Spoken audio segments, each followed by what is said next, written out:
Hey friends, welcome back. This week we're doing some more myth busting because I love busting myths that will help get you unstuck when it comes to taking control of your finances. So this week we're busting this myth that if first you don't succeed, just quit. Isn't it so easy? It's so tempting to just quit when we try something and it's frustrating, it's a struggle, it doesn't come out as we expected. And it's so easy to just literally throw in the towel and say, this isn't for me, I quit.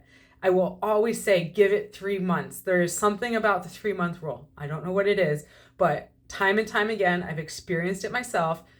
You have to give yourself 3 months to even start to feel like you've got a rhythm. The first time is going to always be the hardest. The second time is still a little bit lumpy, and then you start feeling like, okay, I learned from last time, I learned from this time, next time I'm ready. And then that third time through, you're like, okay, I can breathe. Now I get a taste of what success looks like. And it's so easy for us to aim for perfection. That's what our culture is so filled with, is the shiny side of the apple. And we don't see that there's, a bite out of the back that's turning brown and a little painful to look at. It's okay to be imperfect. If I could rewind and show you what I started my journey with, the spreadsheets and the handwritten notes that were just messy all over the place, and then time after time, a little bit gets better. You learn something new, you apply that. We have to think more like a crock pot mindset than a microwave mindset. And with a crock pot, you're heating things up slowly. It's not an instant zap and everything turns out exactly like you planned the first time through. So I want to help get into your head, because a lot of times what's stopping us is our mindset. And a lot of times with our personal finances, most of it is behavioral. There are definitely some practical aspects that you put in place to actually execute the plan. But what oftentimes is our biggest barrier is right in here. It's thinking that you don't have what it takes to do this, to do something different. You do have what it takes, I'm telling you, to suck at something new. And what that looks like is the first time through, it might take you 2 or 3 times as long as you were hoping it would.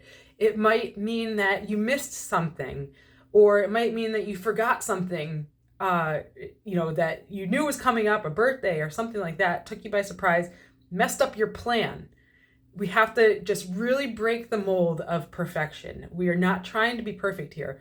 You always start off with a plan, and the plan can change because life isn't perfect. And this is the dance of, once you set a budget in place, you got to bring that budget with you. You got to find practical ways for that plan to follow you in a way that's reasonable through the month. And at first it is clunky because you're learning how to do that. You're learning how to keep track of certain things. And I give tips on how to do it in a way that doesn't always consume your mind of every single transaction, that you're not feeling bombarded by having to track your expenses. Pro tip, I'm going to put that right here, right now, is just separate some of it into different accounts. You spend a lot of transactions on food, grocery shopping, things like that. Put your food budget in its own account. Same thing with gas and transportation. Same thing with maybe personal spend, the things that are harder to sift through in your everyday finances. Leave the rest for your bill pay, but start separating your money. It doesn't all have to come out of the same account. You might have a really good tracking app and use that if that helps you stay on track, but you can get creative around how to make your money move with you through the month, so you don't feel like a deer in headlights when you come back to your spreadsheet and say, how did I do? But really what today is about is helping you get comfortable with the discomfort, get comfortable getting uncomfortable, the messy middle, people will call it. I just want to tell you that that is totally normal, and please don't quit. Keep showing up. I can tell you I experience it still to this day when we change things up with our finances and our financial routine. Yes, 100%. There are days where I'm like, okay, this is frustrating. I don't like this.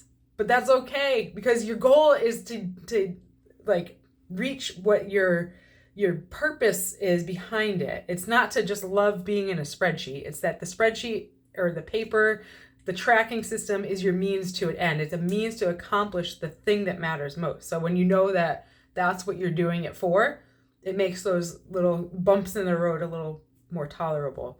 So One more practical application is, what does that look like when you're starting off the first 3 months, maybe, or let's just use that 3-month rule as an example. You might start off with a plan on how to categorize your spending. You get into the month, something throws you off, maybe an unexpected car repair that was maybe more than you even budgeted for your car expenses. If you're already at that point where you're setting money aside for that, it can throw you off. All of a sudden you're like, that's it, I quit, this isn't working for me. The power of a plan is that you know what you had planned in other categories, and you can say, all right, yes, that was more than I expected by maybe $100 or $250, but there's areas that I know I can temporarily pull from and still stay on track in total and not blow my plan up. That means that when you compare them side by side, your plan line by line doesn't look exactly like what happened line by line, but in total, you're still there because you know that you have options, levers to pull to say, all right, that didn't work out exactly as planned, but I was able to shift in the moment and stay on budget in total. Versus saying, whatever, I'm still going to spend everything I'm planning on spending, and you swipe a credit card instead.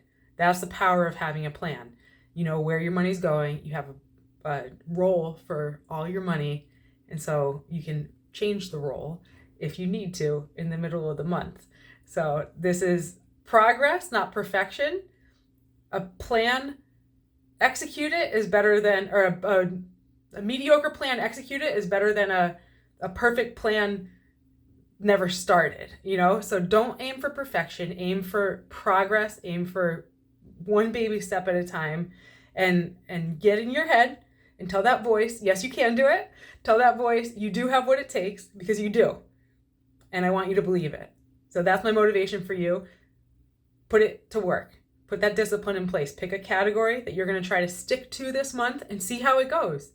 Pick a number. If you're not even sure what that number is, pick a number. Say, all right, I'm going to try to hit a grocery budget of X dollars for this month.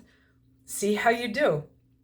And then eventually, if you're like, okay, that was cool, I was able to do that, you might tighten it up, or you might try that same approach with a different topic, different category in your budget. It is whatever works for you to show up consistently for yourself. What works for me might not work for you, but there are frameworks that you can apply to help you stick to your budget. So that's what I love doing. I love sharing tips and tricks that will help you do that.